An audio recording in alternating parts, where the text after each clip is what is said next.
უამინდობამ კახეთს პრობლემები შეუქმნა. ძლიერი სეტყვის შედეგად ახმეტის მუნიციპალიტეტის სოფლებში მატანსა და ჩაჩხრიალაში ვენახები და საკარმიდამო მონაკვეთები დაისეტყვა. აქაურობის ინფორმაციით სტიქია 10 წუთს გრძელდებოდა, რამაც ისინი მოსავლის გარეშე დატოვა.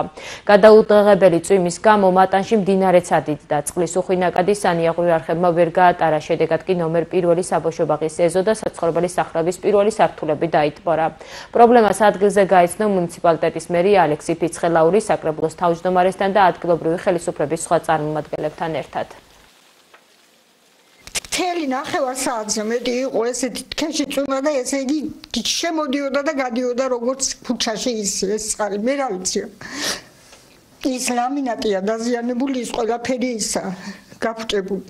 სეტყვაც იყო? კი. შევარდა სახლებში წყალი, მოდიოდა ნახევარგის აქედან მთელი ალაზნის ხელა და დაიტბორა სახლები, კი ბატონო. ეს სახლის დაიტბორა, ჩემი სახლის დაიტბორა, ხიათ შემომივარდა სულ ყველგან.